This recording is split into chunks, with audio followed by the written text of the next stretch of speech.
She had $8 in her pocket and 3 rejection letters in her hand. They told her a single woman had no business teaching on the frontier. They said she was too refined, too educated, too alone to survive out here. But what those men in Bismarck didn't know was that Clara Winslow wasn't looking for their approval. She was looking for her destiny. And she found it in the last place she ever expected, on a cattle ranch, surrounded by 40 rough cowboys who couldn't read their own names, and one quiet rancher with gray eyes who believed that literacy was freedom. What happens next will make you cry, cheer, and believe in second chances all over again. But here's the twist. The moment that changes everything, it involves a bullet, a needle, and the most terrifying 2 hours of Clara's life. Stay with me until the end. Trust me. You don't want to miss how this story unfolds. The lesson. Sometimes the doors that slam in your face are actually pushing you toward the life you were always meant to live. Rejection isn't the end. It's a redirection. The meaning. This story reminds us that our worth is never determined by who says yes to us, but by what we build with the chances we create for ourselves. If this story touches your heart, leave a comment telling me about a time rejection led you somewhere better. Hit that like button, share this with someone who needs to hear it today, and subscribe so you never miss another story that matters. The sun in that territory had no mercy. It beat down on Clara Winslow's shoulders, making her proper gray dress feel like a wool blanket in July. The third man to turn her away, a Mr. Pritchard from the land office, stepped out onto the boardwalk behind her. He cleared his throat with a sound full of phony pity. "Miss Winslow, about that county school position. I have had to reconsider." Clara stood up straight, though she felt like folding. He went on, saying the school board figured a refined lady like her couldn't handle the rough farm children. She cut him off, her voice quiet but sharp as a needle. "So, my years of experience in a classroom of 40 children in Philadelphia mean nothing?" Pritchard got fidgety. He insisted it was not about her skill, but about what was proper. A single woman living all alone out on the prairie. It would cause talk. That was the real truth of it, wrapped up in fake concern. She had expected the frontier to be hard, but she never imagined the deepest cut would come from pure foolishness. "I understand," she said, her voice like ice. "Thank you for your time." Before he could offer her some other sorry job, she turned and walked away. Every step on that wooden sidewalk was a tiny victory against their small minds. The whole town of Bismarck seemed to mock her, a saloon, a land office, and a general store. Everything a place needed to grow, except it seemed a good teacher who happened to be a woman. Clara found a sliver of shade and pulled out a small notebook. Inside were 3 pages of leads she had gathered from newspapers and letters. Now all 3 had a firm line drawn through them. $8. That was all she had left. Maybe enough for a week if she ate light. After that, she had no idea. Just then a voice cut through her thoughts. "Ma'am, you look like you could use a drink of water." A young boy, no older than 14, stood before her holding out a simple tin cup. He was dusty from head to toe with kind eyes that looked like they had seen their share of hardship. Clara started to refuse, but the boy insisted. He told her she had the same tight-lipped look his sister got right before she fainted from wearing her corset too tight. Clara could not help but smile a little at that. The boy's story was so earnest, and his offer was so simple. She finally took the cup. The water was warm and tasted a bit like metal, but it was the kindest thing that had happened to her all day. "Thank you," she said, meaning it. The boy told her his boss, a Mr. Bennett, always said that kindness was an investment that paid well. He asked if she was looking for work. The question made her chest ache, but she admitted she was a teacher, or at least she used to be. The boy, whose name was Thomas, let out a low whistle when he heard she was from New York. He pointed across the street to a tall, quiet man loading a wagon. "That is Mr. Bennett," he said. "He owns the Red Willow Ranch. He is the best man you could ever work for." Clara watched the rancher move. He lifted a heavy sack of flour with a steady strength, wasting no motion. There was a solidness about him. Thomas explained that Mr. Bennett was a fair boss who had even bought a whole crate of books for his ranch hands, saying a man's mind deserved to be improved. He is from Texas, Thomas said. Started with nothing and built the biggest ranch around here, but he has a problem a teacher could solve. Thomas lowered his voice. You see, most of the ranch hands cannot read or write. Mr. Bennett tries to teach them, but he is too busy running the place. The books just sit there, and the ranch records are a complete mess. He needs someone with an education to help out. But, Clara finished for him, educated folks do not usually look for work on a ranch, and the ones who do are men. Thomas nodded, kicking at the dirt. Mr. Bennett is cautious. He says you have to prove your worth on the Red Willow. Clara looked over at the quiet rancher again. An idea, bold and unexpected, started to form in her mind. Well, Thomas Reeves, she said, her shoulders straightening, it sounds like Mr. Bennett is about to meet a very determined, educated woman, her heart. Where exactly is this Red Willow Ranch? A grin spread across Thomas's face. About 8 miles northwest. But Mr. Bennett, he is right here in town, ma'am. We are finishing a supply run. He nodded toward the wagon. I can introduce you. Clara clutched her satchel. Down to her last $8 after 3 rejections, she came to Dakota to make a difference, not to be a burden. This boy was the first person to look at her like she was a solution. Yes, she said, her voice firm. Please do. Thomas nearly jumped with excitement. Mr. Bennett, sir. The tall man turned. He was maybe 35, with a face carved by the sun and sky. His sharp gray eyes sized Clara up in an instant. He moved with a quiet purpose, revealing a scar on his jaw and calloused hands. His gun belt looked like it was a part of him. Thomas! Bennett's voice was a low Texas drawl. We are almost loaded. Are you ready to head out? Yes, sir, Thomas said, gesturing eagerly to Clara. This is Miss Winslow. She's a teacher from Columbia College, and she needs a job. Thomas. The single word cut him off. Bennett's eyes stayed locked on Clara. Let the lady speak for herself. Clara looked right back at him. This felt like a negotiation, and she would not show weakness. Miss Clara Winslow, she said, offering her hand like a businessman. I am a certified teacher looking for work. He took her hand briefly. His grip was strong. Cole Bennett, Red Willow Ranch. Columbia is a fine school. What brings you out to Dakota? The question was straight, and she gave him a straight answer. I came here to make a difference. I believe this land needed education just as much as it needed railroads. But I have learned the frontier does not always see it that way. She kept her voice steady. I was turned down for 3 teaching jobs today. They turned me down because I do not have a husband. A hint of respect showed in Bennett's eyes. That is how it is out here sometimes. Old ideas die hard. He paused. What kind of work are you after? Anything that uses my skills and pays a fair wage, Clara replied. I can teach all subjects, manage accounts, handle correspondence, and organize records. Bennett listened, his expression unreadable. Finally he spoke, choosing his words with care. Red Willow has 40 men. Most of them cannot read or write their own name. I've tried to teach them, but I do not have the skill for it. The ranch ledgers are a mess, and I am the only one who can write a clear letter. He looked from Thomas back to her. I need someone to teach my men, someone to manage the books and correspondence, someone who knows these men work hard and deserve a chance to better themselves. Clara's heart pounded, but she kept her voice calm. What does a position like that pay?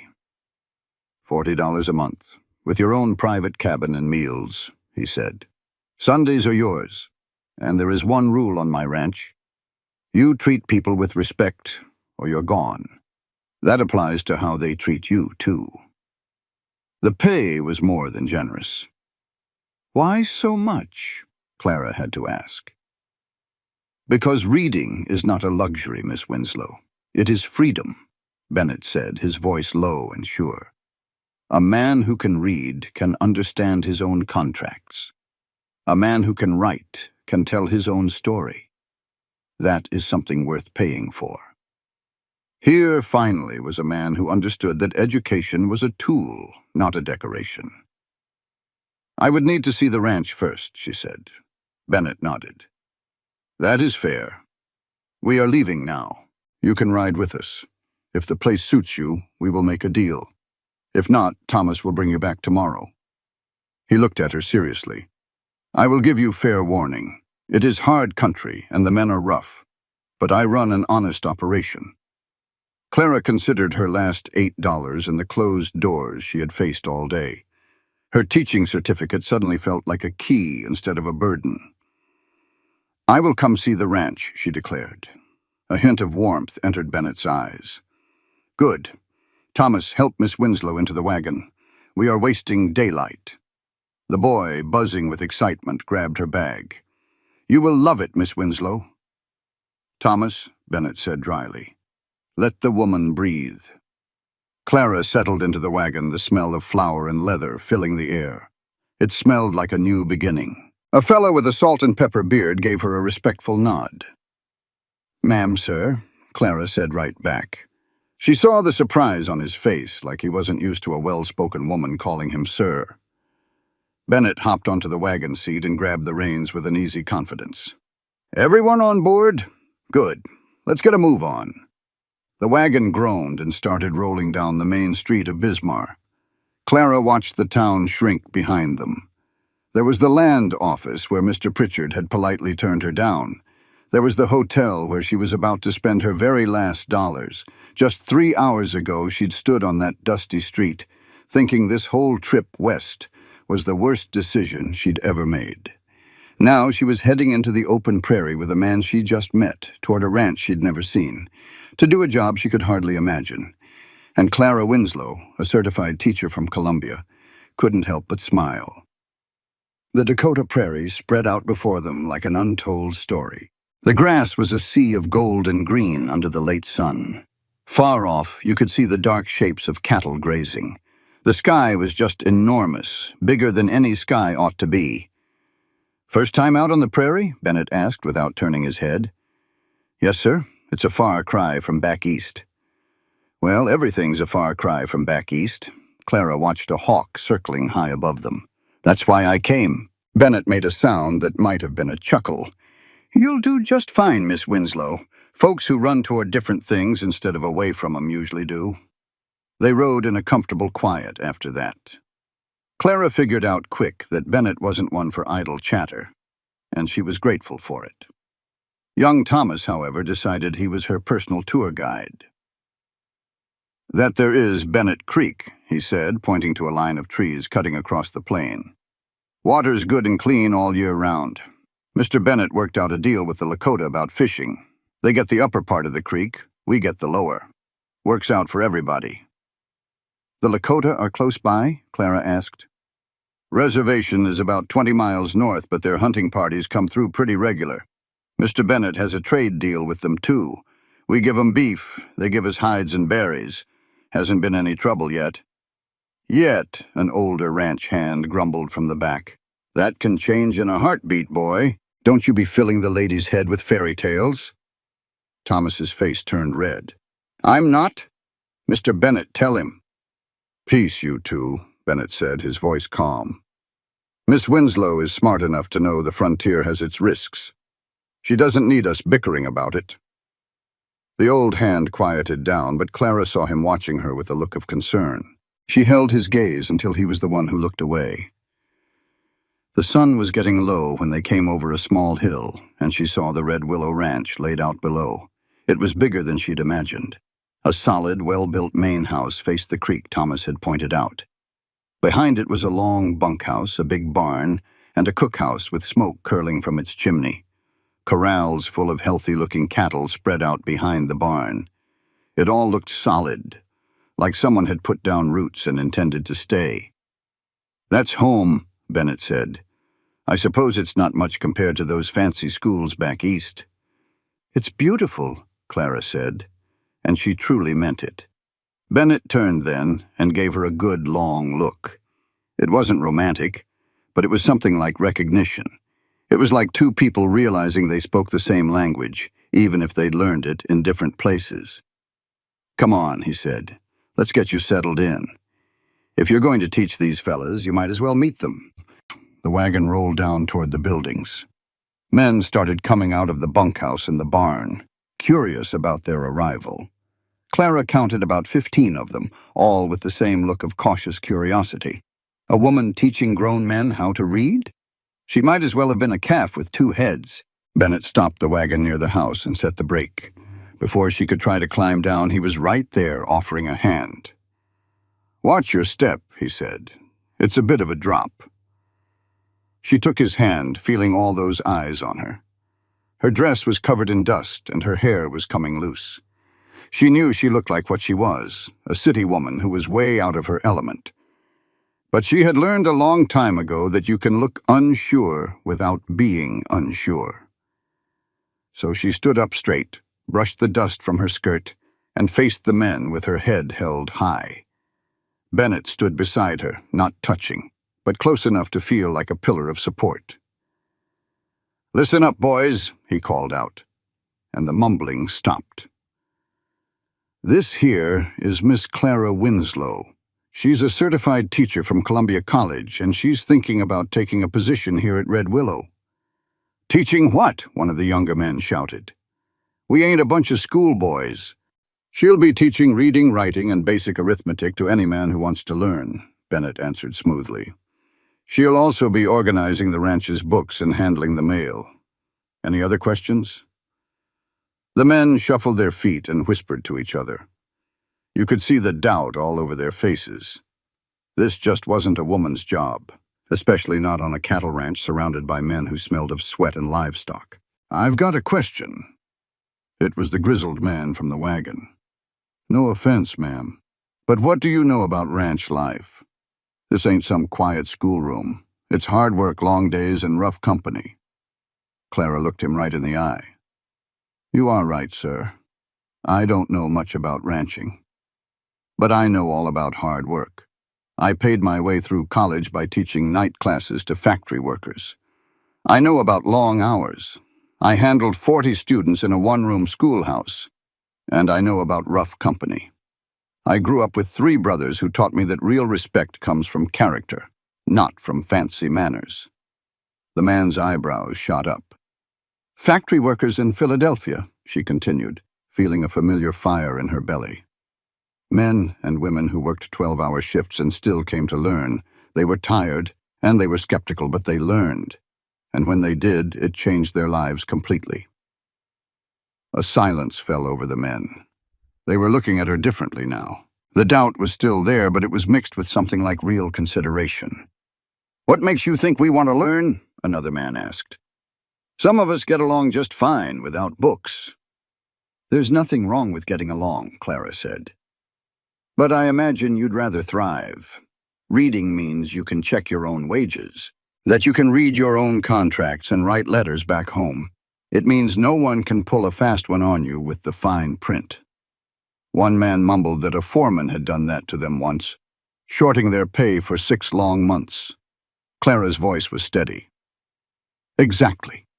Education is not about being fancy. It is about having control over your own life." The men looked at each other, a change happening right before her eyes. Doubt was making way for interest. The older, weathered man finally spoke up. "Ben, you vouching for her?" Every eye in the place turned to Bennett. He stood tall in the twilight. When he spoke, his voice was filled with complete confidence. "I'll vouch for her abilities and her good character," he stated. "Miss Winslow is qualified for the job, and she is ready to treat you all like grown men, not charity cases. That is a step up from yesterday." He took a breath. "Of course it is her decision. She has not agreed to it yet." And just like that, all the attention was back on Clara.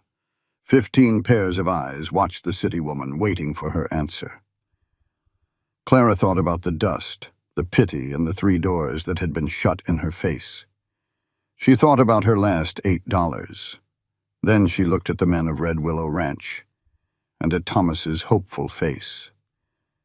"I will do it," Clara declared. On one condition. Bennett raised an eyebrow. And what is that? That every man who wants to learn has the same chance, no matter his age or how fast he learns. Nobody gets left behind in my classroom. Deal, Bennett said without a moment's hesitation. Anything else? Yes, Clara said, looking at the men gathered around. I expect your respect, but I plan to earn it. I will work hard and be fair. In return, I expect your honest effort. A grizzled man came forward, his hand outstretched. Jack Morrison, ma'am. I'm the trail boss. I believe we have ourselves a deal. Clara shook his hand, her grip firm. Pleased to meet you, Mr. Morrison. Just Jack, ma'am. We are not much for formalities out here. One by one, the others introduced themselves. There was young Thomas, who was smiling from ear to ear, and a Mexican hand named Carlos, who spoke in careful English. A quiet fellow named Peter had old rope burns scarring his hands. By the time the last man had shaken her hand, the sun had set, and Clara's head was spinning. But beneath it all, she felt a strong sense of purpose. You can stay in the foreman's cabin, Bennett said, guiding her to a small building near the bunkhouse. Jack prefers bunking with the men. Anyway, the cabin was a simple single room with a bed, a table, and a small stove. Her bag was already sitting on the bed. A lantern cast a warm glow on the wooden walls. There's a water pump right outside, Bennett told her. Meals are served at sunup, noon, and sundown in the cookhouse. You can eat with us or take your food back here, whichever you prefer. Clara placed her hand on the table, feeling the smooth, solid wood. This was her own space, on her own terms. It is perfect, she said quietly. Bennett nodded. Good. I will let you get settled. I am in the main house if you need anything. He started to leave, but paused at the door. Miss Winslow, thank you. What you are doing for these men, it truly matters. We will see if I am any good at it first, Clara replied. You will be, Bennett said with certainty. You have already done the hardest part. What is the hard part, she asked. Showing up. He gave a slight tip of his hat. Good night, ma'am. And with that, he was gone. Clara was alone in her cabin, miles from town, surrounded by men who needed a teacher and a rancher who saw knowledge as a form of freedom. She sat on the surprisingly comfortable bed and let out a long, slow breath. Just 24 hours ago, she had faced nothing but rejection. Now, she had a good-paying job, a decent roof over her head, and a class full of students who seemed eager to learn. Clara took off her dusty boots and set them neatly under the bed. She then lit another lantern and started to unpack. She laid out her teaching books on the table, arranging them carefully. Her grammar books, her math workbook, and a few personal items like her mother's brooch and her journal. Tomorrow, the real work would start.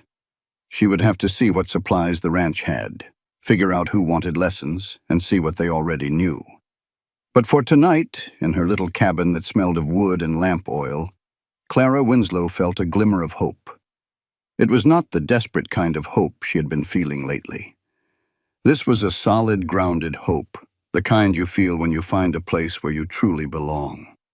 Outside, the prairie wind rustled through the tall grass. A man's laugh carried on the clear night air. The sky was so full of stars it looked crowded with light. Clara opened her journal to a clean page. After a moment, her pen began to move across the paper. June 15th, 1883, Red Willow Ranch, Dakota Territory. Today, I was turned down 3 times and hired once. I am not sure I can do what Cole Bennett has asked of me, but I know this much: I would rather fail at something important than succeed at being invisible. Tomorrow, I will begin. She closed her journal, put out the lamps, and slipped under the clean blankets. She fell asleep listening to the sounds of the wind and her own rising hopes. Miles away, Mr. Pritchard was likely sleeping well, sure that he had done her a great favor.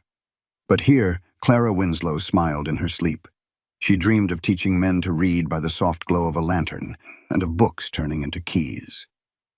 She dreamed of a Texas rancher with kind gray eyes, who knew that being able to read was the same as being free. It seemed that those 3 rejections were the best thing that could have ever happened to her. But that was a story for another. She woke up knowing she had to prove that hope was a real thing, something you could build a life on. For now there was just the quiet and the stars, and the feeling she'd finally landed in a place that wanted her for who she was. Dawn on the Red Willow Ranch hit fast and bright, turning the whole prairie gold. Clara heard men talking outside her cabin and the groan of the pump handle. She got up and put on her sturdiest dress, a dark blue one that wouldn't show the dust. When she stepped out, the ranch was already humming with work. Men were feeding horses and checking on cattle, moving with a purpose she understood. The air smelled like coffee, wood smoke, and livestock, a combination that would always feel like a fresh start. "Miss Winslow," Thomas called out, his face full of excitement. "You're already up. I figured city folks slept in, not that you're... Clara couldn't help but smile. "Breathe, Thomas. I've been up for a while now." "We don't have a rooster, ma'am," he said. "That was probably just Jack snoring over in the bunkhouse." Clara let out a real laugh, one that felt easy and new. "Well, Jack is mighty punctual then. Is there any breakfast?" "Yes, ma'am. Cookie's got biscuits, gravy, and bacon waiting." "Everyone's wondering if you'll join us or take your food back to the cabin." She had already made up her mind about that. To teach these men, she had to be one of them. "I'll eat with everyone, thank you." The cookhouse was a long room with rough tables that could fit about 30 men. This morning, around 20 were there, the others already out working the range. The talking stopped the moment Clara walked in, and she could feel every eye on her. Cole Bennett sat at the head of a table with a coffee cup and a ledger book. He looked up as she entered, and his expression seemed to relax a bit. "Miss Winslow, come on in and sit. Cookie saved you some good biscuits before this bunch of wolves got to them all." A couple of the men chuckled, and the room felt a little friendlier. Clara walked to the table, her dress brushing against dusty pants and worn-out boots. A man she recognized as Jack Morrison stood up. "Here, ma'am, this is a good spot right next to the coffee pot." "Thank you, Jack," she said as she sat. A plate loaded with food appeared right away. It smelled better than anything she had eaten in a long, long time. The biscuits were still steaming, the gravy was thick with sausage, and the bacon was perfectly crisp. "Cookie doesn't do small helpings," Thomas said from across the table. "He says a working man needs fuel, just like a horse." "Cookie is a wise man," Clara said, taking a bite of a biscuit that was so good it almost made her sigh. "This is just wonderful." A large black man with graying hair came out from the kitchen, wiping his hands on an apron. He had a look that said he had seen it all. "Wonderful," she says. His deep voice rumbled with amusement. "Now that's a word I don't hear much around here. It's usually just more and faster and, Cookie, why isn't there any pie?" "Because you ate the last of it last night, Cookie," a younger ranch hand shouted. "We all saw you." "That is a bold-faced lie," Cookie shot back, pointing a spoon at him. "That was research, quality control." All the men laughed, and Clara found herself smiling with them. It felt like a family. "Miss Winslow," Cookie said, walking over. "I'm Marcus Freeman, but you can just call me Cookie. I've been with this outfit for 5 years. If you need anything at all, you just let me know." Clara stood up and shook his offered hand. "Clara Winslow, and please call me Clara. That biscuit recipe of yours is worth its weight in gold." Cookie's eyes crinkled when he smiled. "A woman who knows a good biscuit is a sensible woman. You'll do just fine out here, Miss Clara. These fellas are a little rough around the edges, but they're good men." "Hey now," Jack protested. "Some of us are good men on top of the dust, too." "That jury is still out on you, Morrison," Cookie replied warmly. Clara ate her breakfast as the men talked all around her. She learned that the young man named Billy had a habit of talking his way into trouble. She learned that a quiet man with scarred hands named Peter was the best bronc rider around. And she learned Carlos sent half his pay back home to his family in Texas. She also noticed that Cole Bennett seemed to be listening to everything, even while he looked at his ledger. He was the kind of leader who knew his people instead of just bossing them around. When the meal was over, Bennett finally looked up. "Miss Winslow, when you're done, I'd like to show you the supplies we've got. We have some books, but I'm not sure what else you might need."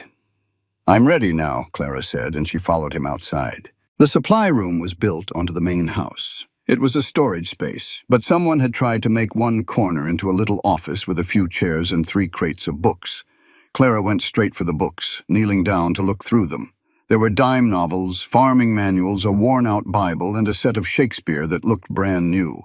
Then she pulled out a clean copy of Frederick Douglass's autobiography. "Where on earth did this come from?" she asked, holding it up. Bennett looked over from a stack of papers. "Cookie brought it with him. He said if we're going to teach men to read, they ought to read something that matters. Why do you ask?" Clara gently touched the cover. She thought about her own schooling, where her teachers had taught her that being able to read was the first step to being free. "Because Cookie is exactly right," she said softly. "This is the kind of book that truly matters." She kept looking. There were more practical books than storybooks, but there was also some poetry and a collection of Lincoln's speeches. She also found a well-read copy of Uncle Tom's Cabin. "Somebody here is a serious reader," Clara noted. "Jack reads. Peter gives it a try. Carlos is still learning, but the man is determined," Bennett said, crouching down next to her. "They want to learn, Miss Winslow. Some of them have wanted this for years, but never got the chance. They'll work hard for you." Clara looked at him in the dusty light. She could see the fine lines around his eyes and a small scar on his jaw. His hands were calloused from work, but they were clean. "Why is this so important to you?" she asked him directly. "Most ranch owners wouldn't go to this trouble." Bennett was quiet for a second. He reached for a small leather-bound book from a shelf. The cover was worn smooth. "This belonged to my father," he said, opening it. Inside, in slow, careful handwriting, it said, "Property of Samuel Bennett." Underneath that, in different ink, were the words, "Read to me by my son Cole, 1867 to 1870. "Your father couldn't read," Clara said, her voice barely a whisper. "No," Cole said. "He was born enslaved in Georgia. He got his freedom after the war and worked himself to the bone in Texas. He always said," modeled how he wished he could read his own contracts and write his own letters. Bennett gently touched the writing in the book.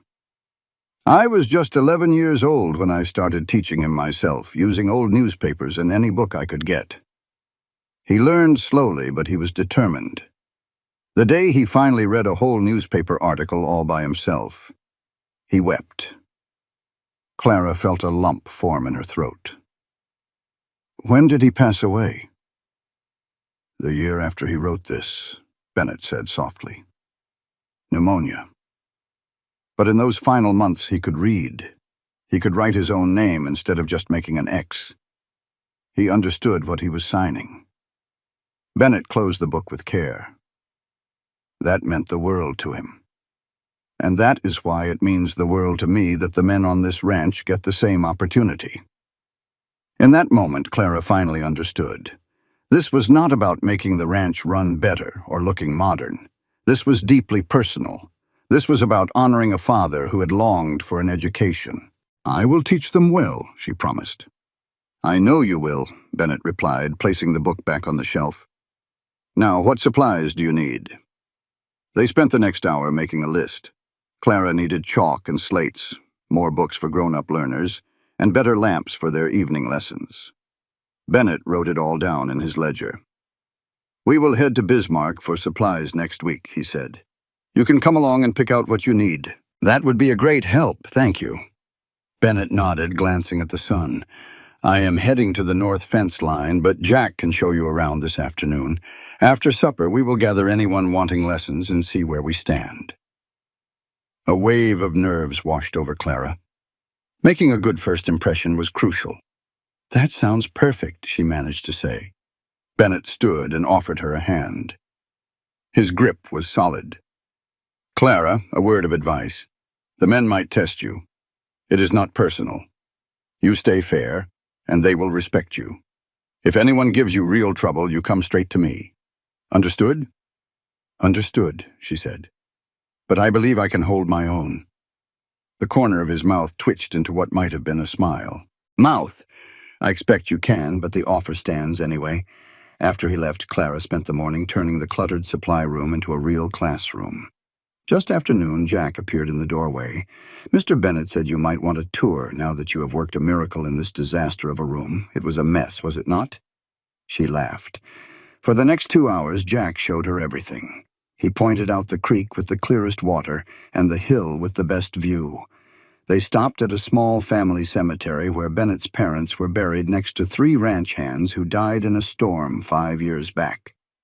Mr. Bennett looks after his own, Jack said quietly, standing by the simple graves. You work for Red Willow, your family. That is just his way. Clara looked at the graves, at the care someone had taken to maintain them. Fresh flowers sat in jars by 2 of the markers. They were simple wildflowers. That kind of beauty took real effort. He seems like a good man, she said softly. The best I have ever worked for, Jack stated plainly, looking out at the prairie. We both came up from Texas after the war, same as Mr. Bennett. Together since '68. I have watched him build this whole place from nothing but grit, and a belief that hard-working men deserve a fair shake. And now you are the trail boss, Clara noted. That is a big responsibility. It is, Jack admitted. And I still cannot read a contract or write a proper letter to my sister in Houston. There has just never been time to learn until now. Clara looked at the capable man beside her. This evening when we meet, will you come? Yes, ma'am. I reckon most of the boys will be, too. Now let me show you the horses. Ones are safe and which ones will toss you in the dirt just for fun. The afternoon passed in a whirlwind of new information about horses, cattle, and the complex life of the ranch. By the time Clara got back to her cabin, her feet ached, but her heart felt full of purpose. Tonight she would finally start the work she had traveled 1,500 miles to do.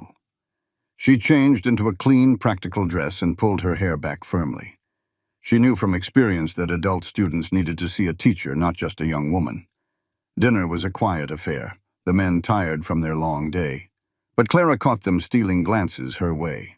When it was announced that lessons would start in an hour, a tense silence fell over the room. Bennett, sitting at the head of the table, set his cup down with a deliberate calm. Bennett spoke with a steady calm. He told them, Miss Winslow is offering lessons for anyone interested. There was no pressure and no judgment if you passed, but if you joined, you had to be on time, work hard, and show respect. Any questions? Young Billy looked worried. What if we ain't any good at it? What if we're too slow to learn? Clara answered before Bennett could. Billy, nobody is too stupid to learn. Some folks just catch on quicker than others, that's all. I have taught men who had never held a pencil. They all learned, and so will you. Billy's face changed from worried to a little hopeful. Peter, who rarely said much, asked quietly, What about reading? If a man can't read a lick, where does he start? With the letters, Clara said. Just 26 little marks that make up every word we say. Once you know them, you can read anything. It is not magic, Peter. It is just spotting patterns. How do you figure? Jack asked. Well, you know which clouds mean rain, don't you? You can tell a healthy calf from a sick one with just a look. You can pick out one certain cow in a herd of 200. That is all pattern recognition. Reading is the same thing, just with letters instead of clouds or cattle. The men looked at each other as the idea began to make sense. 1 hour tonight, Bennett announced. We will see how it goes. After supper, a line of men headed for the supply room. Clara counted 17 of them, more than half the hands on the ranch. They looked nervous and hopeful all at once. Clara came in last, giving them a moment to get settled.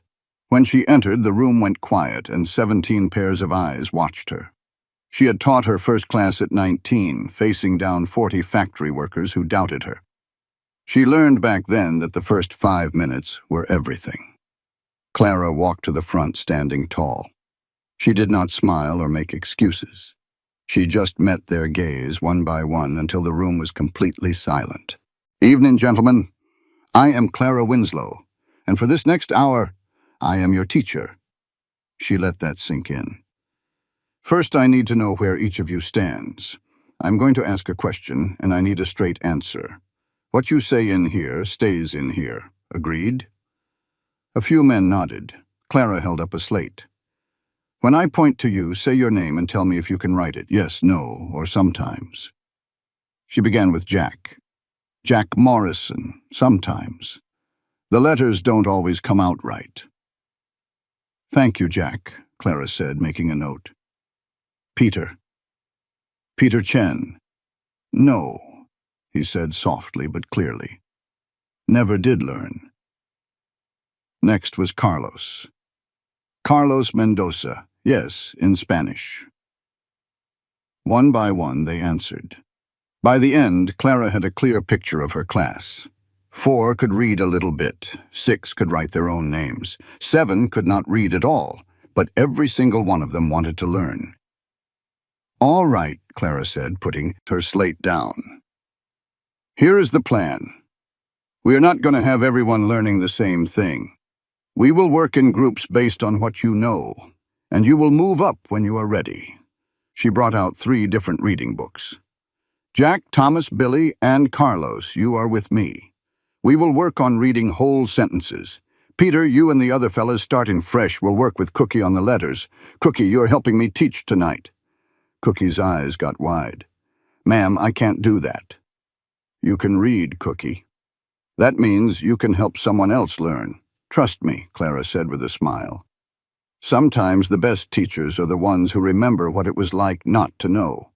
Cookie stood up, a look of pride on his face. All right then, all you men who can't read yet, come sit with me.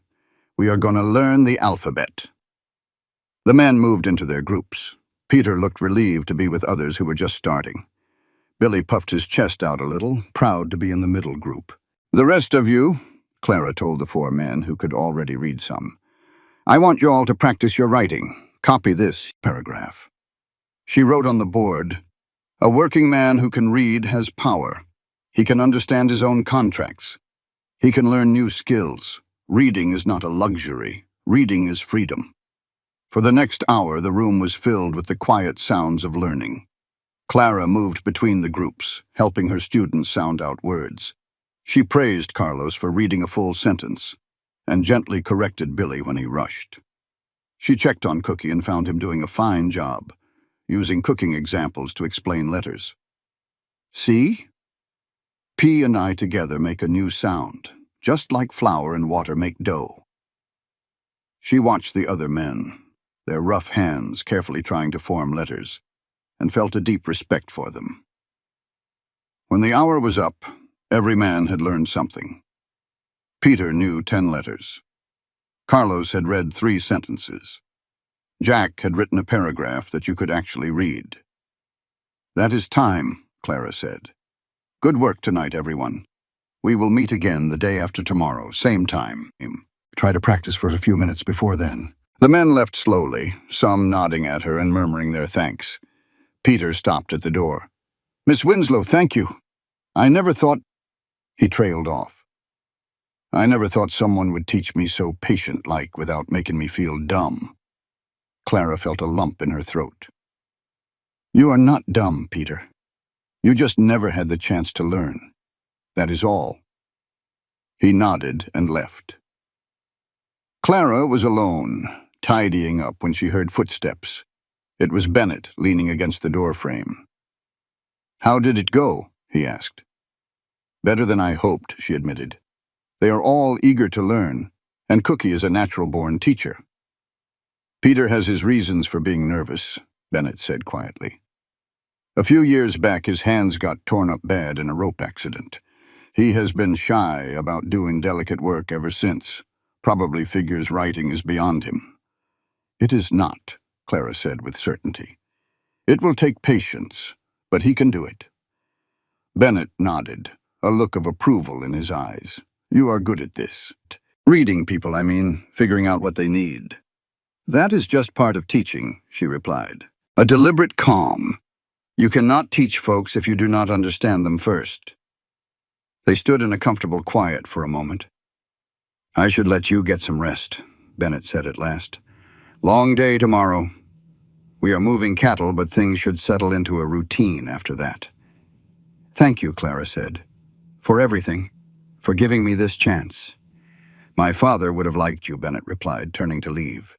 He had that same kind of stubborn hope, the kind that does not know how to quit. Back in her cabin, Clara lit her lamp and opened her journal. She did not write about lesson plans. Instead, she wrote about a quiet rancher who believed learning to read was a kind of freedom, and the surprising feeling that she had finally found where she belonged. 3 days ago, she had been turned away 3 times.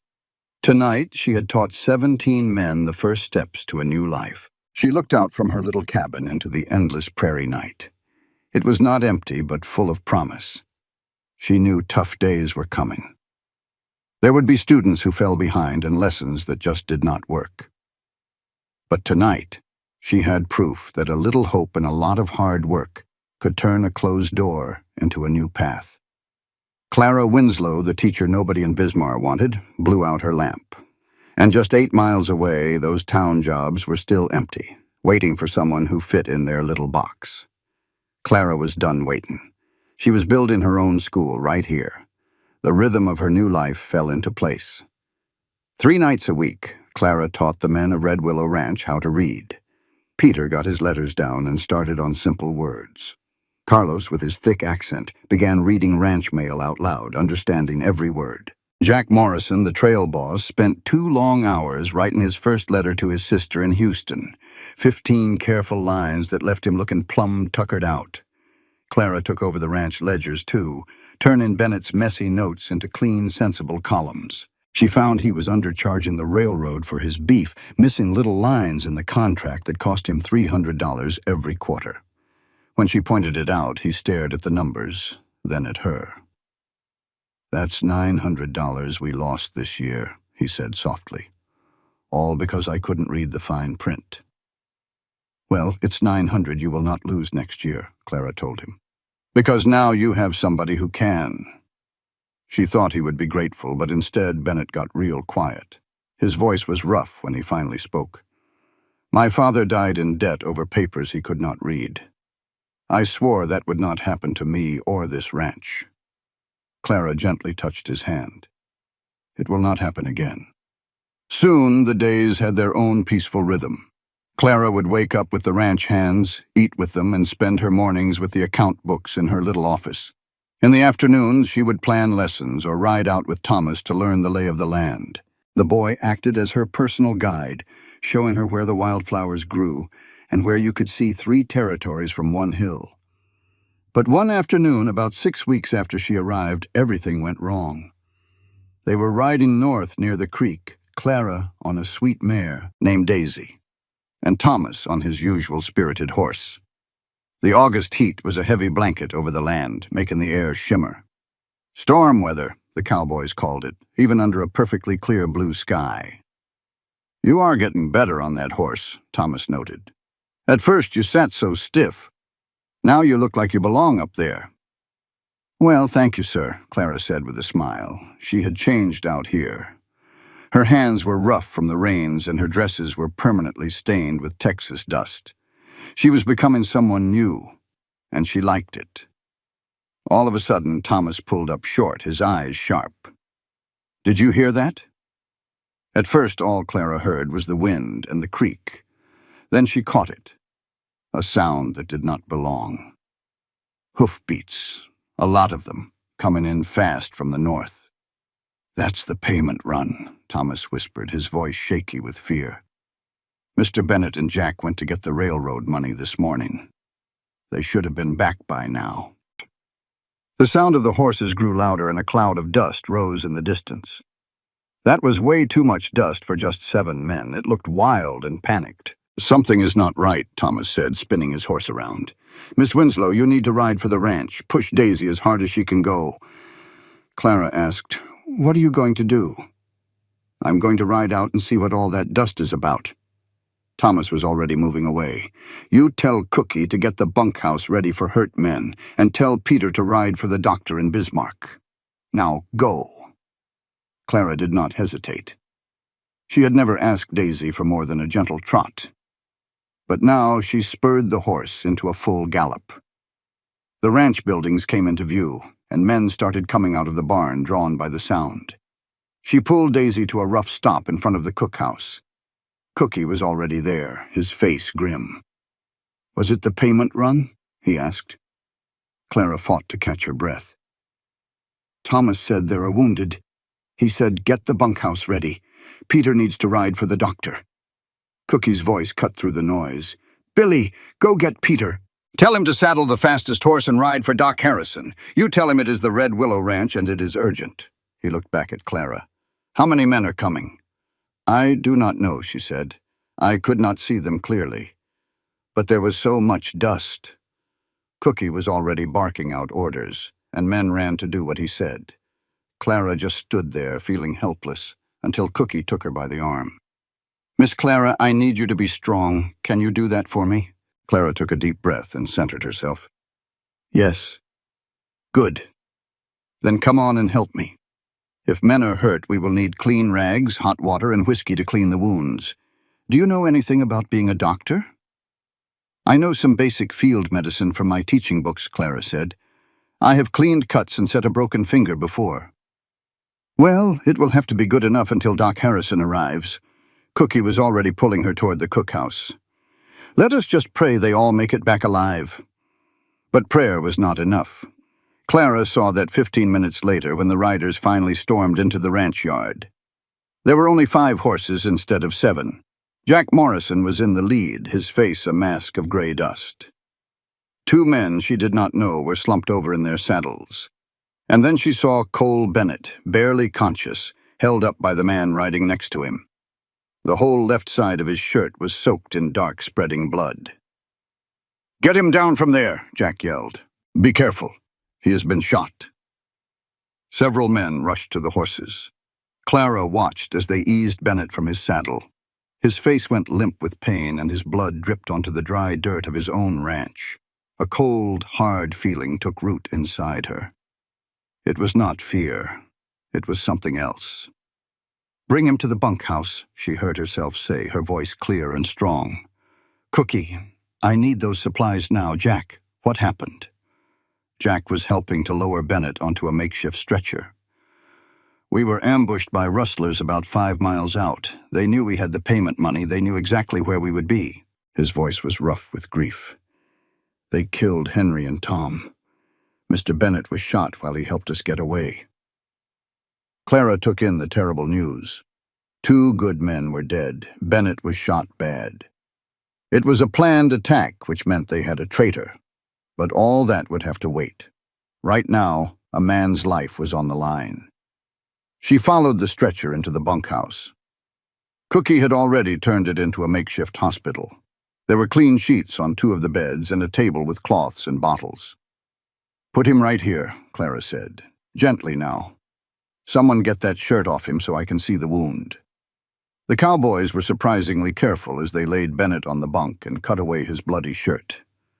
Clara washed her hands and went to his side. The bullet had hit him high on the left shoulder. It was still bleeding but not pumping out. The bullet had gone all the way through. She could see the exit wound on his back, bigger and uglier than the one on the front. That was both good and bad. It was good because the bullet was not still in him. It was bad because now she had 2 wounds to fix. Bennett's eyes fluttered open. They were dark with pain. "Clara," he whispered. "I am here," she said, pressing a clean cloth to the wound. "You are going to be just fine, but I need you to be very still." "Henry and Tom," he mumbled. "I know," she said, her voice steady. "Jack told me. I'm so sorry, Cole. But right now, you need to focus on staying with me." "It hurts," he said, and the simple truth of it almost made her cry. "I know it does. I have to clean the wound and stitch it up. It is going to hurt even more before it gets better." She looked at Cookie. "I need the whiskey and something for him to bite down on." Cookie handed her the bottle and a thick leather strap. Clara then looked at the men crowded in the doorway. "Everyone out but Jack and Cookie. He does not need a crowd watching this." They left and she turned back to Bennett. His gray eyes were focused now, and he was looking at her with trust. "This is going to hurt a lot," she said again. "I am sorry." "Just do it," Bennett gritted out. Clara poured whiskey over the wound. Bennett's whole body went stiff, and he hissed through his clenched teeth. The wound bubbled and she worked fast, cleaning out the dirt. "The bullet went clean through," she said, mostly to herself. "It missed the bone and all the important arteries. He is a lucky man." I do not feel very lucky," Bennett said through the pain. "You are alive when you should be dead," Clara said plainly. "That is lucky. Now bite down on this." She gave him the leather strap. "I'm going to stitch the back wound first."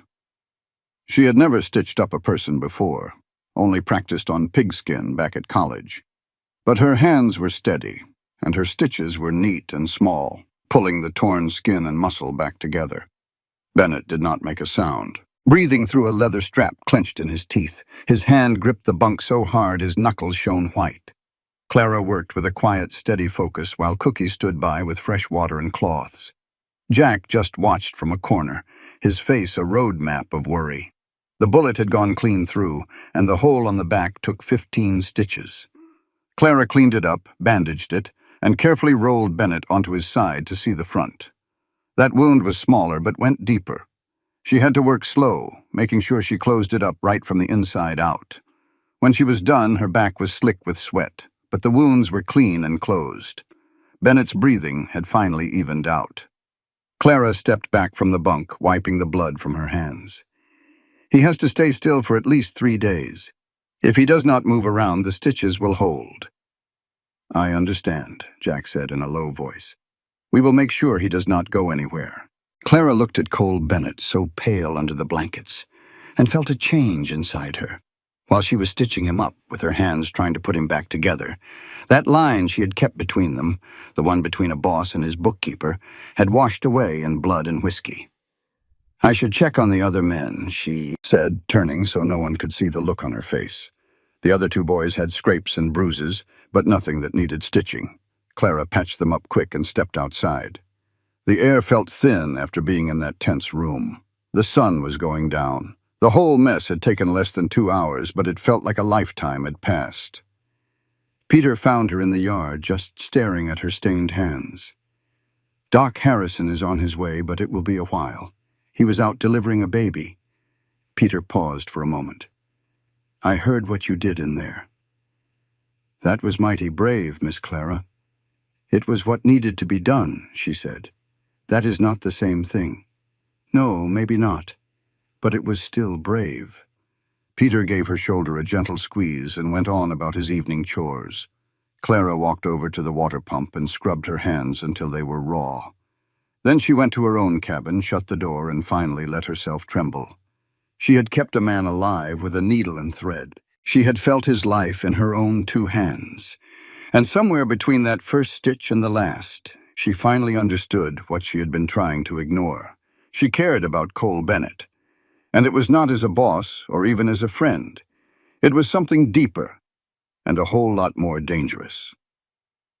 Clara sat on her bed as the room grew dark and let that feeling sink in. She had come to Dakota for a fresh start, for work that mattered. She sure had not come looking for this powerful need to protect him, the sheer terror when she thought he might die. A knock came at the door. "Miss Clara," it was Cookie's voice. "Mr. Bennett is asking for you." Clara smoothed her dress and opened the door. "Is he worse?" "No, ma'am. He is just restless. Says he will not settle down until he knows you are all right." Cookie's eyes were kind. "Hard to believe, is it not? The man gets shot and stitched up, and he is worried about the woman who saved him." Clara followed Cookie back to the bunkhouse. The other men were asleep, but Bennett was awake, his eyes finding her the second she walked in. "You should not be sitting up," Clara said, hurrying to his side. "I could not rest easy until I knew you were okay." His voice was scratchy, but it was clear. "You saw things today a teacher should never have to see." "I am fine," Clara said. "You are the one who took a bullet. I have been shot before. It is part of the job out here." Bennett's hand found hers. His grip was weak, but it was purposeful. Clara, what you did back there, most folks would have run or fainted. You stayed. You saved my life. Any doctor could have done it. But there was not a doctor, was there? There was just you. His thumb brushed against her palm, and Clara felt a warmth creep into her face. Thank you does not feel like enough, but I mean it. Clara sat on the edge of his bunk, their hands still together. You are welcome, but you need to rest now. I cannot rest, Bennett said, his eyes serious in the lamplight. I have got to arrange burials for Henry and Tom. I need to find out who set us up. I have got to make this ranch safe. Jack is handling all that, Clara said, her voice firm. Your only job is to heal. That is it. The men need you alive and well, not working yourself to death before those stitches have a chance to set. You have built something good here, Cole. Do not be stubborn enough to throw it all away. He just looked at her for a long moment, and the way he did made her forget to breathe. You called me Cole. She had. It just slipped out, as natural as breathing. I am sorry if I was too forward. No. His hand tightened on hers. It felt right. They sat there in the quiet as the lamp flickered. Clara knew she ought to leave, to give him space, but his hand was warm in hers. He was alive, and that was all that mattered right now. The ambush was planned, Cole said after a while. They knew where we would be, and they knew we had the payroll. So either someone on the inside talked or someone has been watching your routine, Clara suggested. How often do you make that run? First of every month. Same trail. Then it might not be a traitor, just someone who is observant. It was a dangerous thought, but different from having a snake in their own camp. Cole thought about that. Smart. I will tell Jack to consider that. You can tell him tomorrow. After you have had some rest, Clara said, standing up and gently pulling her hand away. I mean it, Cole. Sleep. Stay. The word was soft, but it held her in place. Just until I fall asleep. Please. Clara thought about her reputation, about what folks might say. Then she looked at his face, pale and tight with pain, and sat right back down. Just until you sleep, she agreed. She stayed for 2 hours, long after his breathing was deep and even. Leaving just felt wrong. The memory of his blood was too fresh. Something big had changed between them, and she needed a moment to understand it. When the moon was high, she carefully slipped her hand from his and stood up. She checked his bandages one last time before slipping out into the cool night. Jack was in the yard, keeping watch with a rifle across his lap. He asleep? He asked. Yes. Hopefully he will stay that way for a while. Clara sat on the bench next to him. What about the others? Henry and Tom. We buried them at sunset up on the hill next to Mr. Bennett's folks. I said a few words. Jack's voice was heavy with sadness. They were good men, did not deserve to die over payroll money. No one deserves to die for money, Clara said softly. But they died protecting their friends, protecting Cole. That has to mean something. It does. Jack was quiet for a bit. You did a good thing today, Miss Clara. Real good. I am not like most women. No, ma'am, you sure are not. Jack looked over at her, a hint of approval in his eyes. Mr. Bennett is a good man, the best I have ever known. He deserves a woman who can stand tall when the wind blows hard. Clara felt her cheeks get warm, and she was grateful for the darkness. I am just his bookkeeper, Jack. Nothing more. For now, maybe. Jack stood up, slinging the rifle over his shoulder. But I have got eyes, Miss Clara, and so does everyone else on this ranch. The way he looks at you, and the way you look right back at him, that is not business. That is something else entirely. He walked off into the night, leaving her alone with a truth she was not ready to face. She cared for Cole Bennett more than was smart and more than she ever planned to. And today, with his life in her hands, she knew that caring had turned into something that felt an awful lot like love. Love. Clara stood up and walked back to her small cabin. She had come out here to be independent, to do work that meant something. Falling in love with the man who paid her wages was never part of the plan. It made everything so much more complicated. But as she got ready for bed, she could not make herself feel sorry for it. The timing was terrible, but the feeling was real. Outside her window, she could hear the night sounds of the ranch. The cattle were quiet, and the wind whispered through the grass. Cole was alive. The ranch would carry on. And Clara Winslow, the teacher and bookkeeper who had become a surgeon out of necessity, would have to figure out what to do. She would figure out how to love a man who believed in books and freedom for working folks. She would figure it out one step at a time, with honesty and hard work. The vast Dakota night settled around her cabin, dark and full of promise. And for the first time since she stitched up Cole's wound, Clara let herself smile. Dr. Harrison showed up around midnight. He was a tough-looking man in his 60s who smelled like tobacco. He checked Cole's wounds by the light of a lantern while Clara watched him like a hawk. "Those are some clean stitches," the doctor said, finally straightening up. "Whoever did this knew their business. Both wounds are closed upright. There's no sign of infection yet. You said it was Miss Winslow here?" "It was her," Jack confirmed from the doorway. Harrison looked at Clara with a new kind of respect. "Where did you learn to do surgery like that, miss?" "My teaching college required us to learn basic medical skills," Clara explained. "I never thought I would actually have to use them." "Well, you used them just fine. You saved this man's life, no doubt about it," Harrison said. He pulled a small bottle from his bag. "This is laudanum for the pain. Give him 2 drops in water every 4 hours for the next 2 days. Keep the wounds clean and dry. If you see any red streaks spreading out from the stitches, or if he gets a fever, you send for me right away." "I will," Clara promised, taking the bottle. Harrison packed up his bag. "He needs to stay put for at least a week. No riding, no heavy work, nothing that will pull on those stitches. He is a lucky man. 3 inches lower and that bullet would have hit his lung or his heart. If it had hit him square, it would have shattered his collarbone. This way it will heal clean." After the doctor left, Clara and Jack just stood there, looking at their wounded boss. With his eyes closed, Cole's face looked unguarded, and you could see the pain settle deep around his eyes and mouth. "You ought to get some rest," Jack said softly. "I will sit with him." "I can do it, Miss Clara," Jack insisted, his voice gentle but firm. "You have been running on pure grit for hours. Go on now. I will wake you if anything changes." Clara was so tired she could feel it in her bones.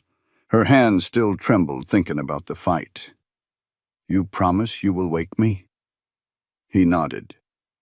She finally left, barely remembering getting back to her cabin before sleep took her. A knock on her door woke her up in the gray light of dawn. It came again, more urgent this time. Clara opened the door to find Thomas, his face worried. "Mr. Bennett is asking for you, Miss Clara. He is being mighty difficult. He will not take his medicine or stay put. Jack thought you might could settle him down." Clara was already dressing. "Tell him I am coming. And Thomas, get some hot water for new bandages." 5 minutes later, she walked into the bunkhouse and found Cole sitting on the edge of his cot, his face pale with pain, but his jaw set like stone. "What in the world do you think you are doing?" Clara asked, her fear coming out as anger. "You were shot yesterday, Cole. You need to be resting." "This ranch does not run itself," he said through his teeth. "Cattle need moving. Fences need checking. And we have 40 good men who can handle all of it," Clara shot back. "What we do not have is a spare ranch owner if you pop your stitches from being stubborn." Cole's gray eyes met hers, and something in his gaze made her hold her breath. "Folks are counting on me." "Then you need to stay alive for them," she said, her voice softening. "Cole, please. You hired me to help run this place. Let me do my job. Let Jack and the men do theirs. Trust that what you built is strong enough to stand on its own for a few days." "It is about trust," Clara said, sitting beside him, careful-like. "You trained these men. You taught them to be capable. Now you have to trust them.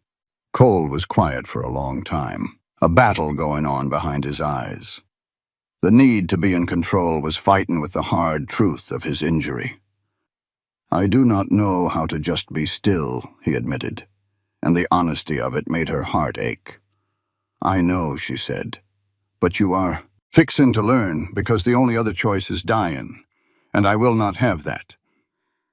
Clara picked up the medicine bottle. Now, you are going to take this. Then I will check your bandages, and you are going to sleep.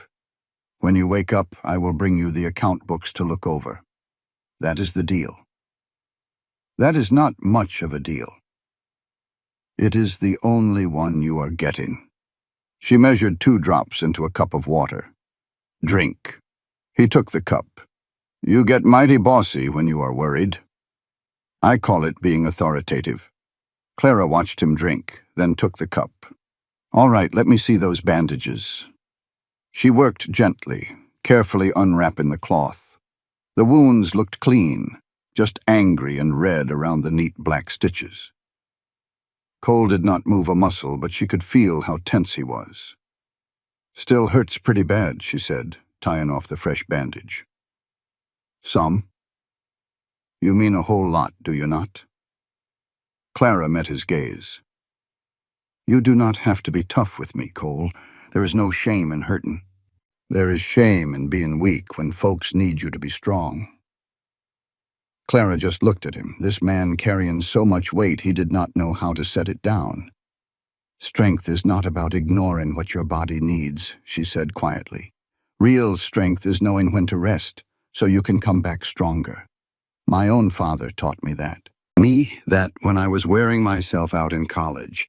Clara, he said, a candle that burns at both ends makes a bright light, but it does not burn for long. Better to have a steady flame. Cole's face softened. Your father sounds like a wise man. He is, she smiled, thinking of him back in Philadelphia. I should write and tell him I am teaching cowboys now. He will think I have lost my mind. Have you? Probably, she admitted, gathering the used bandages. But I like it here. Now get some sleep. She was almost at the door when his voice stopped her. Clara. Yes, thank you for not letting me be a fool about this.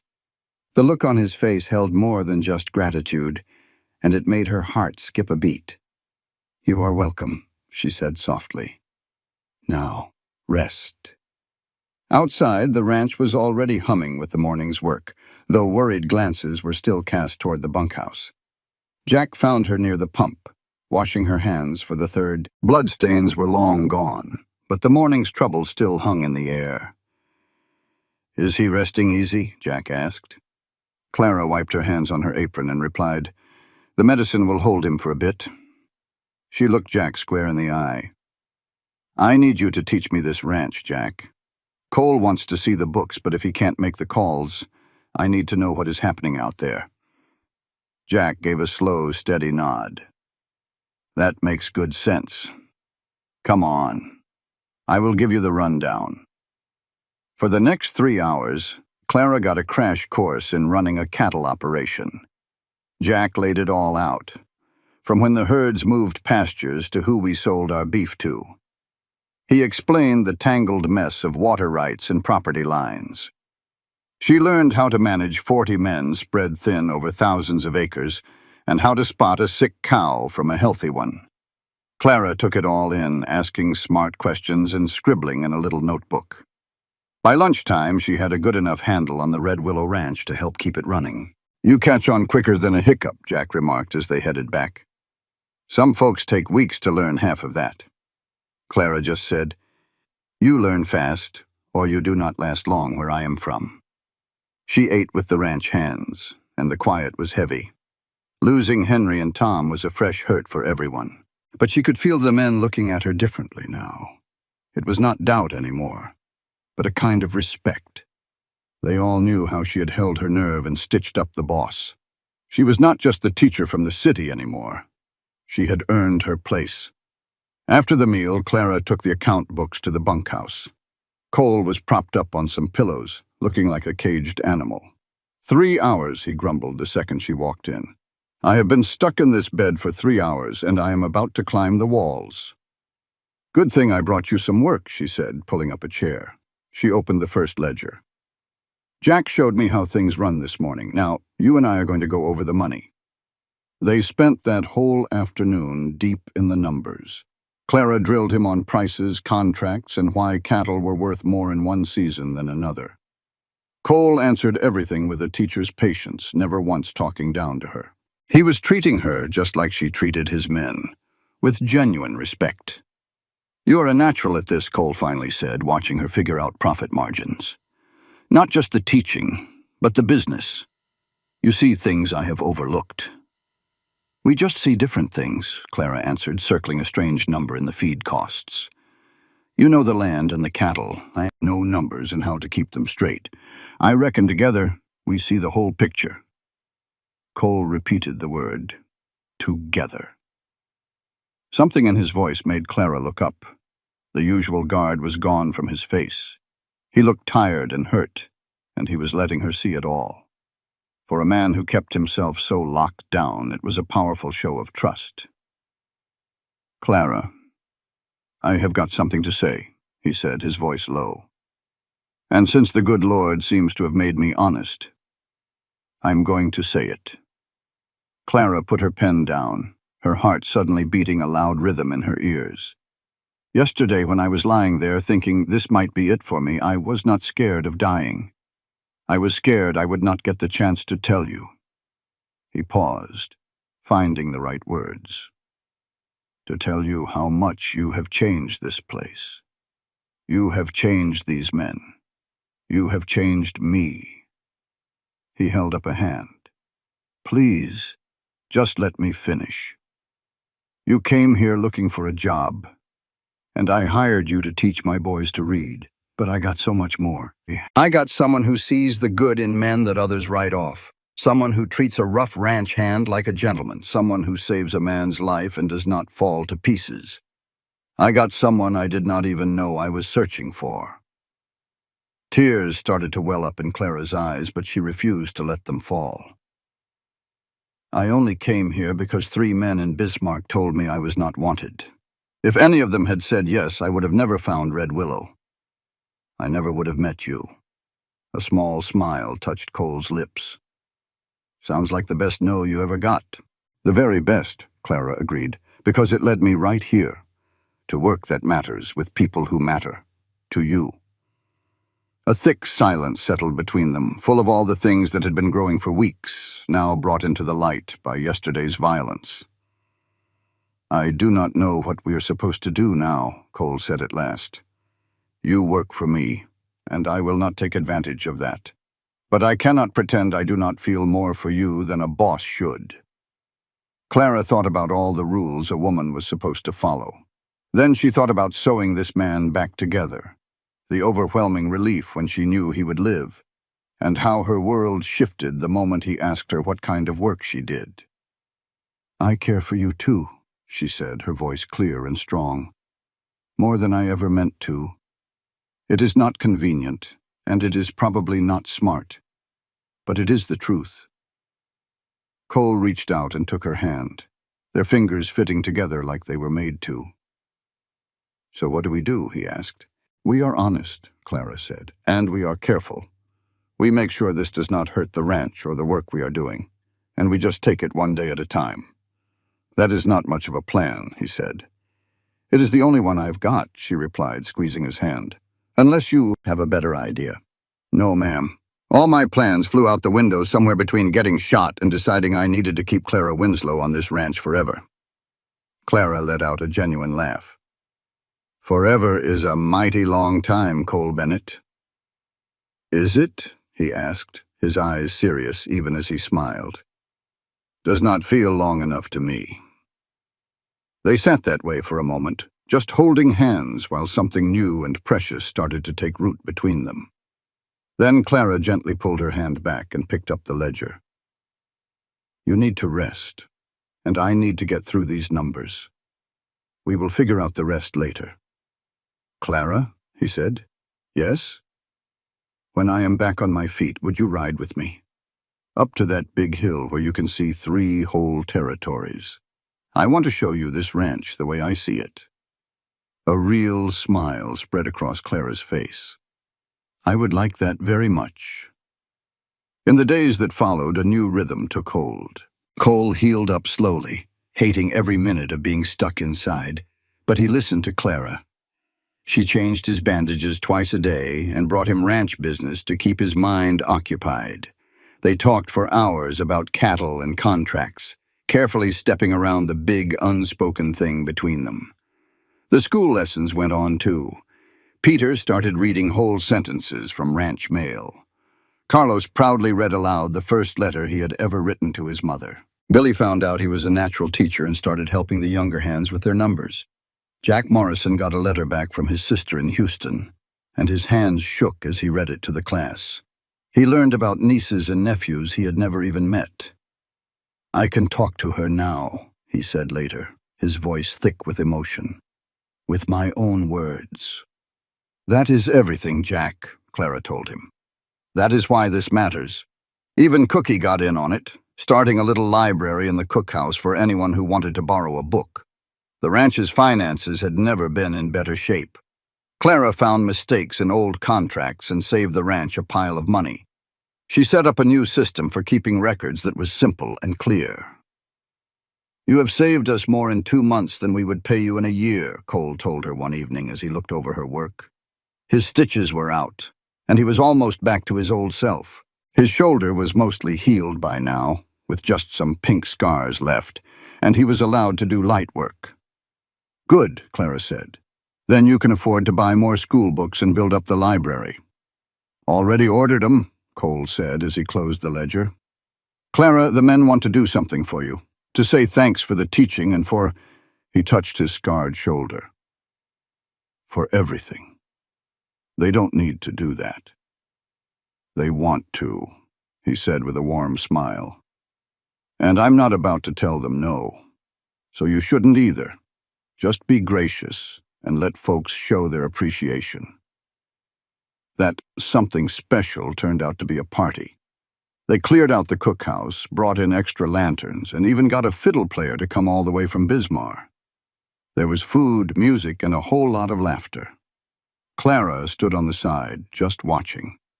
She saw the men she had taught, now celebrating learning like it was the greatest thing on earth. Thomas was showing off his arithmetic to anybody who would listen. Peter sat in a corner, slowly sounding out words in a primer. "Dance with me," a voice said from behind her. It was Cole. He was all cleaned up, and his eyes were bright with returning health. "You're supposed to be resting that shoulder," she protested. "One dance won't hurt. Besides, I've been wanting to do this since the day you got here." He offered her his hand. "Please." Clara allowed him to guide her onto the dance floor. They moved to the sound of the fiddle, his lead quiet and sure. "This is a wonderful party," Clara said, smiling at the celebrating men. "They are celebrating you," Cole corrected her gently. "You saw value in men who had been told they had none. You changed their lives." "We did it together," she replied. "You gave me the chance." "Partners, then," Cole said, his gaze intense. "In the work and in everything else." "If that is what you want," Clara answered softly. "It is what I have wanted for weeks," he admitted. "I just did not know how to say it without disrespecting our work." The music played on as their friends watched with knowing smiles. "Then say it now," Clara prompted. "Here, with everyone watching, tell me what you want." Cole paused. Then his voice dropped so only she could hear him. "I want you to stay, not just as a teacher, but as my partner in all of this. I want to ride out with you at sunrise and show you every blessed inch of this land. I want to argue with you about the books and the horses. I want to watch you teach these men and feel amazed every single day that you chose to be here, that you chose me." Clara felt her eyes well up, but she would not let a tear fall. "I did choose you, Cole Bennett. I chose you the day you asked me what I was looking for, and actually heard my answer. You saw education as a path to freedom, not just some fancy decoration.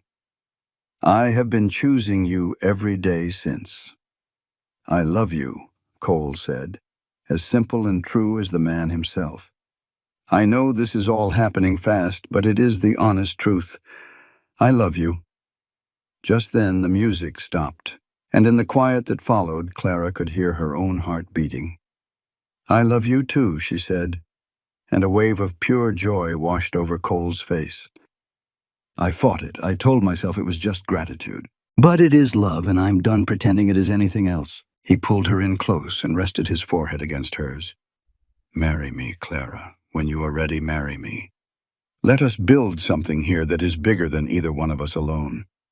She let out a laugh that was filled with pure happiness and surprise. Yes, yes, I will marry you, you hard-headed, wonderful man. But we are going to do it the right way with a proper courtship. Cole smiled. Anything you want, he said, as long as it ends with you staying right here. The fiddle player started a new tune, and they danced on. Clara closed her eyes, feeling Cole's arms around her, and a future that felt as wide open as the Dakota sky.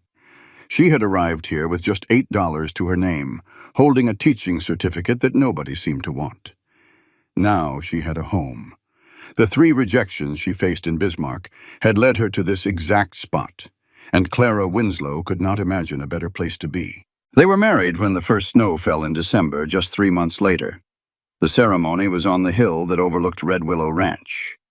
Cookie, it turned out, had been ordained as a minister long ago, so he did the honors. All 40 ranch hands stood as witnesses. Cole spoke his vows first, his eyes locked on hers. I promise to honor your strength and support your dreams, he said. To build with you, learn with you, and stand by your side as an equal partner in everything. Clara's voice was steady. I promise to challenge you when you are being stubborn and care for you when you are hurt. I promise to see all of you, the man who believes that learning can set a person free. Jack handed them 2 simple gold bands Clara had picked out in Bismarck. It was the same town that had turned her away, and now it was the place where she bought her wedding ring. When Cookie announced they were married, Cole kissed her so tenderly that some of the men had to look down at their boots. The party that followed was pure Red Willow with Cookie's best cooking and plenty of dancing. Clara danced with Cole and then with Jack, who told her she was the best thing that ever happened to the ranch. Peter, his scarred hands holding hers gently, said, You made us better. You made us believe we were worth teaching, and that changes a man. Later, in the main house that was finally theirs, Cole carried her inside. Tradition, he said with a grin. Besides, I've been wanting to do that for months. Clara looked around at the home they were building. Her books were on one wall, and his ranch records were on another. Her grandmother's quilt was draped over the sofa right next to his father's old journal. 2 different lives, now woven into one. Are you happy? Cole asked her. Happier than I ever thought I could be, Clara said. I came out here to teach, but I found a home instead. Cole kissed her forehead. I thought I was just hiring a teacher, but I found a wife. You found a wife, a bookkeeper, and a teacher, she corrected with a smile. I am very efficient. The winter that came was a hard one, with bitter cold and deep snow. But inside, life at Red Willow was thriving. The lessons never stopped. Men gathered in the warm cookhouse, practicing their reading by the light of the lamps. Carlos wrote a letter to his mother every single week, and she wrote back in Spanish.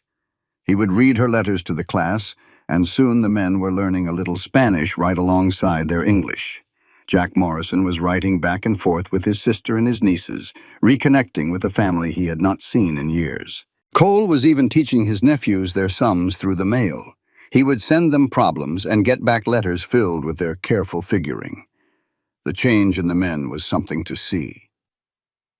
Billy, the young hand who once figured he was too thick-headed to learn, now filled the bunkhouse with the sounds of Shakespeare. He read those grand old plays aloud, and the grown men listened, hanging on every word. Peter Chan became Clara's right-hand man in the classroom. His scarred hands, which seemed ruined for anything fine, now guided pencils with a gentle patience. He told the struggling students that they were not broken. They were just learning. Young Thomas even started writing his own poetry.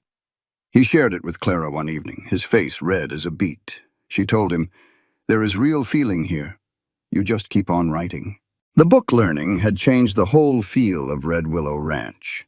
The men carried themselves with a new kind of pride. They could read their own contracts and write their own letters home. That spring, 2 of them left to start their own spreads, and Cole counted it as a success, not a loss. The ranch's good name brought in 3 new hands, a mix of folks from all over, and Clara taught them just the same. Before long, families from neighboring ranches started sending their children to Clara in the afternoons. It was a sight to see her grown-up students patiently helping the little ones with their letters and numbers. Cole watched it all one evening and said, "You are building something bigger than you knew." Clara looked up from her lesson plans and said, "Then maybe we should make it official." She imagined a proper schoolhouse that could serve the entire territory. Cole, ever practical, knew they would need money, more than the ranch could give. So they set out to raise it. Clara took her vision to the territorial government, speaking to the very same officials who had once dismissed her. This time, they listened. Cole used his business ties to gather more support. By working together, they secured the funding they needed. The next spring, a real schoolhouse went up, solid and proud, with glass windows and room for 50 students. Clara hired 2 more teachers to help, creating a place of learning that would last for years to come. Willow Academy swung its doors open in September of 1885, just 2 short years after Clara had hit Dakota territory with only $8 to her name. Folks came from 50 miles in every direction for the opening. You had parents wanting a better future for their kids, and grown-ups hoping to learn themselves. Clara stood on the porch, watching them all come in. There were children in their Sunday best, clutching brand-new books, and ranch hands still covered in the day's dust. Women who'd never had a chance at schooling walked right alongside men who figured they were too old to learn. Cole came up beside her and took her hand. "Look what you built, darling," he said, his voice low. "You took a hard no and turned it into all this." "No, we built this," Clara said, giving his hand a squeeze. "You laid the groundwork. You believed in it enough to put your own money and sweat into it." "Partners," Cole said, just like he always did. "Partners," she agreed. And that little academy took off like a wildfire. In the first year, they had 75 students, from little ones aged 6 all the way up to folks aged 60. You could see the change all around as more people learned to read and write. Other ranches even started their own schools, trying to follow what Red Willow had done. Jack Morrison, who was now the official foreman, ran the place with that same steady hand he'd always had. He could read a contract clean through and write his own reports now. When his sister visited from Houston with her kids, Jack would sit and read them adventure stories every night. Peter Chen ended up marrying a good woman from Bismarck. She had 3 little ones who needed teaching, and Peter taught them himself, his scarred hands guiding theirs, just like Clara had once done for him. "I never figured I'd be a father," he told Clara on his wedding day.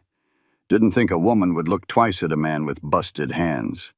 "That's love, Peter," Clara told him. "It sees past the surface to what really matters." Carlos went home to Texas for a bit and came back with the teacher he'd been writing to. They got married right there at Red Willow, and she made their little schooling program even better. Billy even got his first poem printed in a newspaper. It was about horses and wide-open skies, simple but beautiful. He carried that clipping around like it was gold. "I'm a published writer," he'd say, a look of pure wonder on his face. And young Thomas, he was the first from Red Willow to head off to college in Chicago. He studied books and came back every summer to help teach the others. "You gave me this chance," he told Clara before he left. "You and Mr. Bennett showed me I could be something more."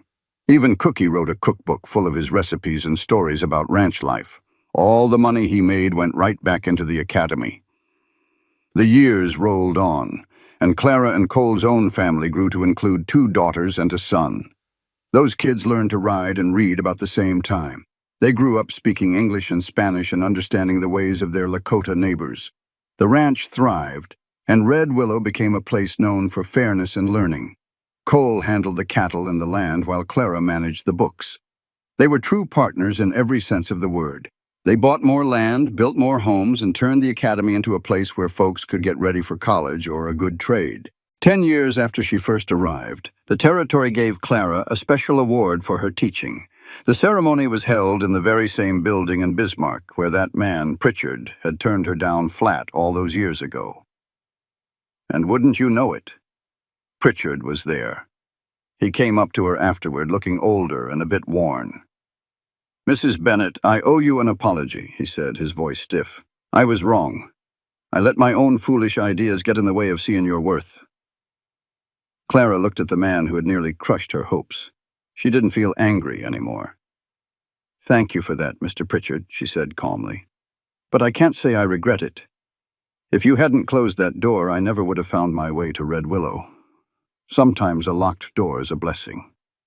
As she walked out into the sunshine on Cole's arm, he asked, "Ever wonder what would have happened if they had said yes?" Clara thought for a moment. "I suppose I'd have taught school, children, and probably done some good, but I never would have met you. I wouldn't have this ranch or the school or this whole community we've built up. I wouldn't have learned that my own value isn't about who says yes to me, but what I do with the chances I get. So no regrets, not a single one." Clara rested her head on his shoulder as the planes rolled by. "I showed up here with $8 and a piece of paper that nobody wanted. Now I'm richer than I could ever count. Not in cash, though we do all right, but in the lives we've touched, and the partner who sees me as his equal. Our kids will grow up knowing that a good education is their right." When they got home, the setting sun was painting the sky gold and rose. The academy stood tall against the horizon, lights glowing in the windows. The kids came running out to greet them. Sarah was 8, Michael was 6, and little Emma was just 4, all of them talking at once about their day. Clara pulled them in for a big hug while Cole swung Emma up onto his shoulders. "Mama, did you get that award?" Sarah asked, her eyes shining. "I sure did, sweetie. But it really belongs to every single one of us." "It belongs to everyone at Red Willow," Michael said with a serious face. "Papa says we're building something that will last." "We sure are," Clara agreed. "Something that will be here long after we're gone." Later that night, with the kids tucked in bed, Clara and Cole sat on the porch watching the stars come out. It was a familiar comfort, a peaceful end to a day full of hard work and purpose. "Do you remember that first night you spent here?" Cole asked. "You were in that little guest cabin, probably scared half to death." "I was not terrified," Clara said with a laugh. "A little unsure, maybe. But I was hopeful. I'd finally found a place that needed what I could do. And now," she said, taking his hand, "now I'm home. This is home. Not just the land, but what we've made together. This ranch, our school, and our family." Cole kissed her forehead. 10 years ago, I just needed someone to teach my men to read their letters. It was the best decision I ever made." "Second best," Clara corrected him, smiling. "Clara. The best was when you asked me to be your wife." "Well, that's a fair point," Cole said, pulling her close. "You think we'll still be out here in another 10 years, arguing over which decision was the best one?" "I can guarantee it," Clara said, resting her head on his shoulder. "We'll be here in 20 years, and 30, Lord willing. This is what we built, Cole. It's more than a ranch or a school. It's a life where every day counts for something." They sat together in a comfortable quiet as more stars filled the big sky. That same Dakota sky had seen her arrive with nothing, and now it watched over the life she had created. Just 10 years earlier, Clara Winslow stood in the dust of Bismarck with 3 rejection letters and $8 in her pocket. She was terrified that coming out west was the biggest mistake of her life. Now, Clara Bennett sat on her own porch, surrounded by everything that grew from that failure. She had a marriage built on true partnership. She had children who knew that learning was power. And she had a school that had taught hundreds of folks how to read and write. Those rejections felt like the end of the world back then. Turns out they were just the beginning. The Red Willow Ranch was proof 1,000 times over that every person deserves a chance to write their own story.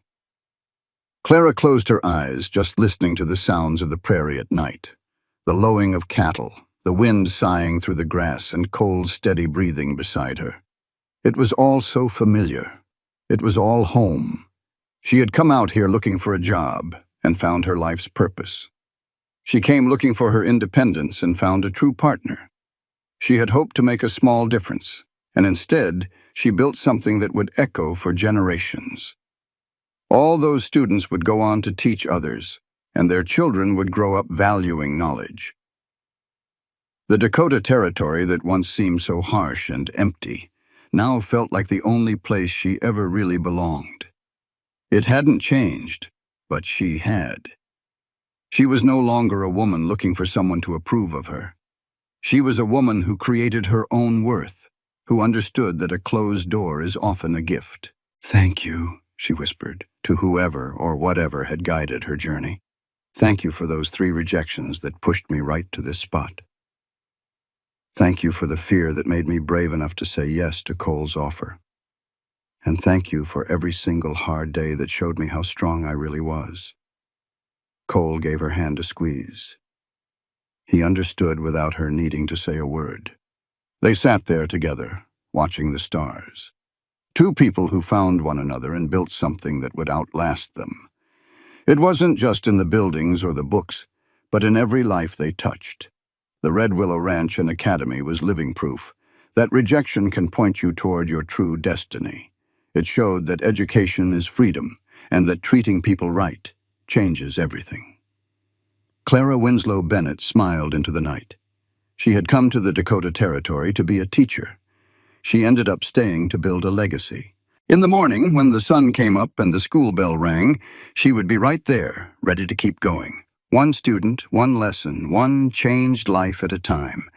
The whole journey started with 3 rejections and only $8. It led her right here, to this porch, to this life, and to the bone-deep certainty that she was exactly where she was meant to be. Home, purpose, and love. She had found everything she was ever looking for in the very last place she'd ever expected. And she wouldn't change a single step of the road that brought her here. This content was carefully researched, developed, and manually edited by our team to deliver meaningful stories with valuable life lessons. Every narrative is crafted to entertain, inspire, and empower our audience. We believe that great stories can change lives, and we are committed to bringing you content that matters.